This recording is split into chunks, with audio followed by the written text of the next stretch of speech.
Welcome to the History of United States YouTube channel. My name is Clyde Chester and I'm 68 years old American. Please subscribe my YouTube channel for more history of United States.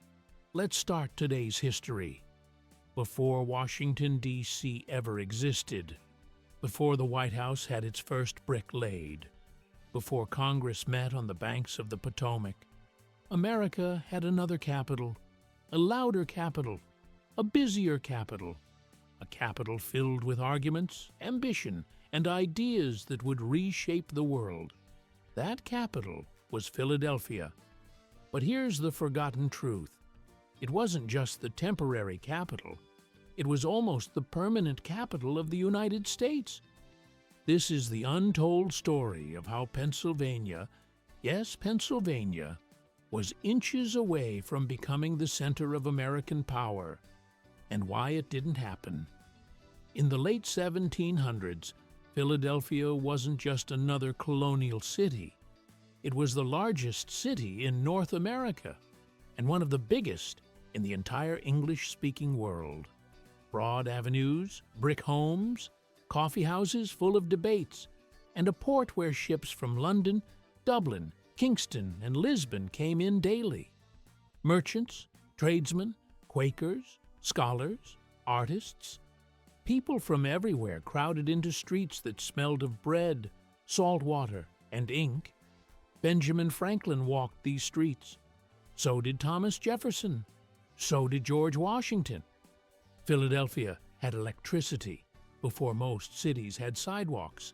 It had libraries, newspapers, theaters, banks, colleges, everything a capital should have. But the reason the founders gathered there wasn't convenience. It was power. When the colonies decided to form a Congress, they picked Philadelphia for a reason. It sat in the middle, not too northern, not too southern, neutral, wealthy, influential. Here, the founders signed their names at the bottom of a document, so bold that it was nearly suicidal, the Declaration of Independence. Outside, the bells rang, the streets erupted, people cried, shouted, toasted, fought, cheered. Philadelphia became the emotional birthplace of the United States. And after the Revolution, when Americans needed a place to design a brand new government, they returned to Philly again. Inside Independence Hall, 55 men argued for 4 long months. Heat, sweat, closed windows, a city outside wondering, what kind of nation are we going to become? The U.S. Constitution, the very blueprint of America, was created in Philadelphia. This wasn't an accident. Philadelphia was America's political capital in every way that mattered. The world expected it to stay that way. Here's where the story gets fascinating. While the Constitution was being debated, there was a very real argument. Should Philadelphia be the permanent capital of the United States? It had everything: economic power, cultural prestige, established government buildings, easy access for northern and southern states. Many founders, especially those from Pennsylvania, New Jersey, and New York, pushed hard for Philadelphia. But one man had a different plan: Alexander Hamilton. Hamilton wanted the federal government to take on state debts. Southern states hated this idea. They'd already paid off most of theirs. So Hamilton struck one of the most important political deals in U.S. history. A secret dinner meeting. 3 men at a table. A bargain that changed America forever. "You give me the national bank and federal power," Hamilton said, "and we'll give you the capital." The South agreed, on one condition: the new capital must be built on the Potomac River. Washington, D.C. was born that night, but not instantly. It had to be built first, from scratch, in a muddy, mosquito-infested patch of land.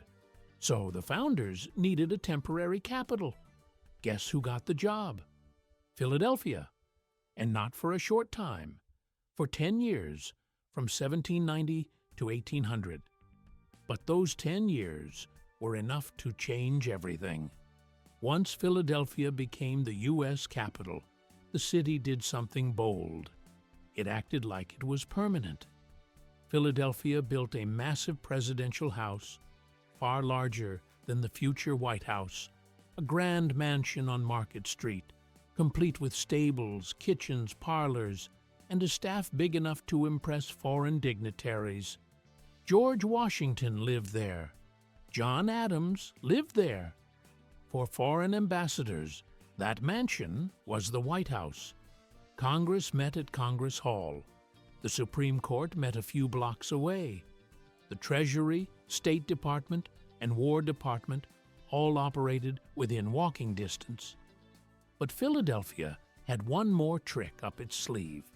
They renovated the entire city. Paved streets, night watches, sanitation improvements, social clubs, new hotels, new theaters, a booming newspaper culture. Philadelphia was making a statement. Why move the capital? It's already perfect here. And many in Congress agreed. But then nature intervened. In 1793, a disease began spreading along Philadelphia's docks. Fever, bleeding, vomiting, people collapsing in the streets. It was yellow fever. In 3 months, it killed nearly 5,000 people, more than 10% of the city. The capital government fled, Congress fled, wealthy families fled. Some never returned. For many politicians, the lesson was clear. This city is dangerous. We need a safer capital. The enthusiasm for keeping the capital in Philadelphia collapsed, and when the year 1800 arrived, the government packed its bags and moved to the unfinished swamp city named after George Washington. Philadelphia's dream of being America's permanent capital was over, almost. Today, when people think of the U.S. Capitol, they picture Washington, D.C., white marble, monuments, museums, and politics. But Philadelphia? Philadelphia was the capital that shaped America's soul.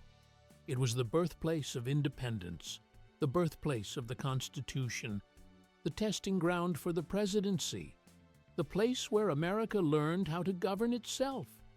And even though it never became the permanent capital, the truth is, America already had a capital, long before Washington, D.C., and that capital was Philadelphia. Maybe the capital didn't stay there, but the ideas did. Every time Congress opens a session, every time a president takes the oath, every time a judge interprets the Constitution, a piece of Philadelphia steps forward. The capital moved, but Philadelphia never stopped being the heart.